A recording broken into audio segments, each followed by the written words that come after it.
Olá, meus pastelinhos de nata maravilhosos, lustrosos e gulosos. Bem-vindos! No vídeo de hoje vamos conhecer 5 curiosidades sobre os descobrimentos portugueses.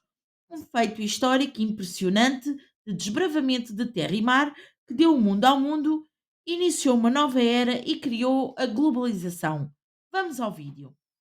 No final do século XV, mais precisamente no ano de 1494, o Reino de Espanha temia a força naval e militar de Portugal, que não parava de crescer desde a tomada de Ceuta e a passagem do Cabo da Boa Esperança.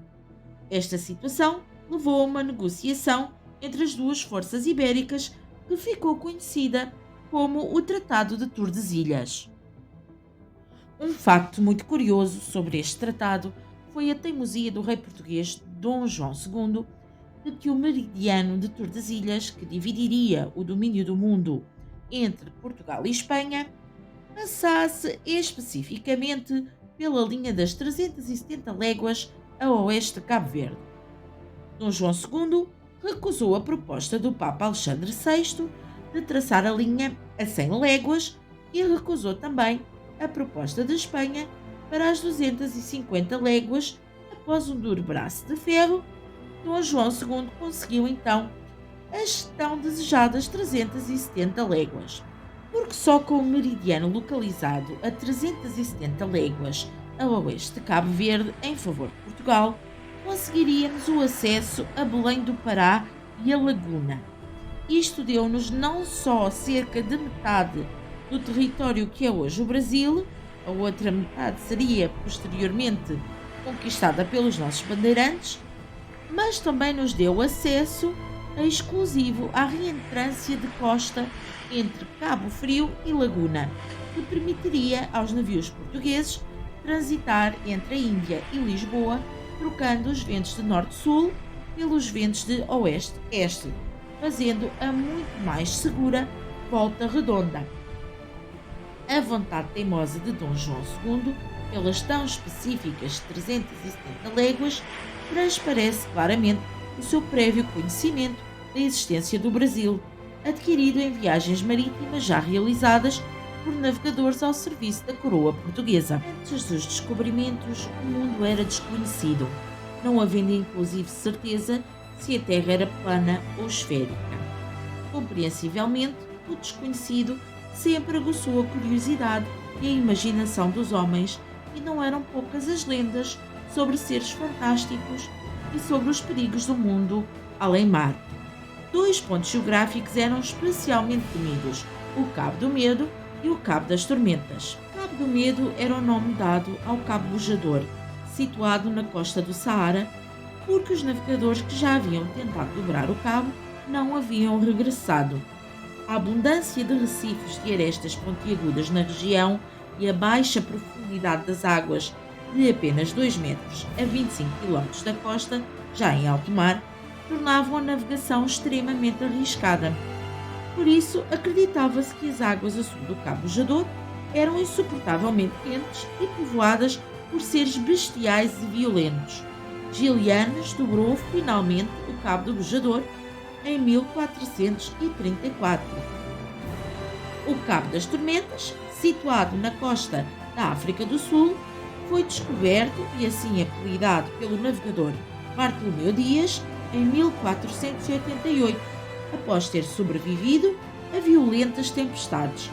O rei Dom João II mudou-lhe o nome para Cabo da Boa Esperança, porque o feito de dobrar o cabo permitiria a tão desejada chegada à Índia. O sucesso dos descobrimentos que fundariam um império só foi possível graças aos instrumentos e técnicas de navegação de que os portugueses dispunham e que eram altamente desenvolvidos para a época. A nível das embarcações, a caravela latina era muito versátil e veloz, com 2 ou 3 mastros de velas triangulares, permitia navegar os oceanos à bolina, controlando ventos contrários, enquanto transportava entre 50 e 80 tonéis. Após o regresso de Bartolomeu Dias do Cabo da Boa Esperança, foi melhorada segundo as recomendações do navegador, sendo criada a caravela redonda ou a caravela de armada, com maior envergadura, 4 mastros e capaz de transportar até 150 tonéis. Posteriormente, foram desenvolvidas a nau, de envergadura ainda mais impressionante, e o galeão, focado na arte da guerra. Para cumprir os objetivos dos descobrimentos, como descobrir o caminho marítimo para a Índia, seria necessário navegar em alto mar, sem a linha da costa à vista para servir como guia. Assim, foi determinante o desenvolvimento de novos sistemas de orientação com recurso à observação astronómica e à geometria esférica, tal como manter secretas as novas rotas que foram descobertas desta forma. O infante Dom Henrique a contratar mestres catalães e italianos, a cujos conhecimentos seriam depois acrescentadas a determinação astronómica das latitudes e a indicação da respectiva escala. Também a nível da cartografia, o segredo de Estado foi essencial, sendo aplicadas severas punições em caso de divulgação de planisférios e cartas náuticas, de livros de marinharia, livros de astrologia e roteiros de viagem. Os descobrimentos assentaram numa estratégia bem montada de investimento da coroa portuguesa em diferentes áreas que permitiram a navegação além-mar, inclusive a valorização e aproveitamento de conhecimentos imprescindíveis, mesmo quando estrangeiros. Neste aspecto, duas influências que se revelam de uma suma importância foram a árabe e a judaica. Os árabes trouxeram para Portugal instrumentos de navegação que foram indispensáveis ao desbravar dos oceanos e às descobertas, como a bússola, o quadrante e o astrolábio, assim como importantes conhecimentos sobre geometria, cálculo, cartografia e astronomia. Os judeus também contribuíram importantemente com conhecimentos e experiência em cartografia e ainda no aperfeiçoamento de instrumentos de navegação.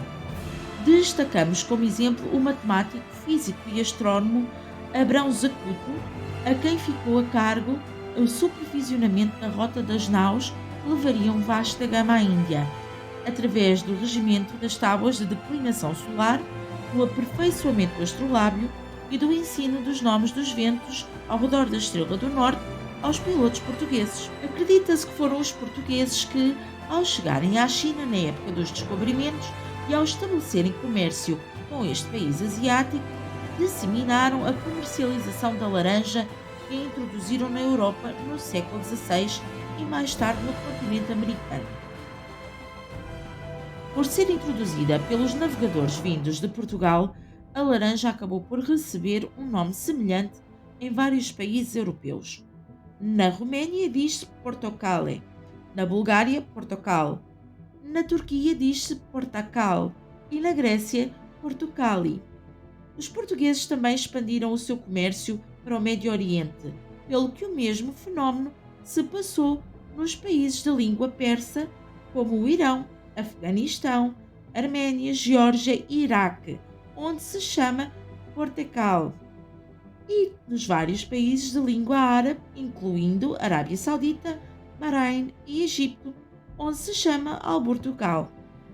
E assim chegamos ao fim do nosso vídeo. Muito obrigada por assistirem. Inscrevam-se no canal para não perderem novos vídeos. Façam like, dislike, comentem e sejam felizes. Um beijinho da portuguesa. Tchau!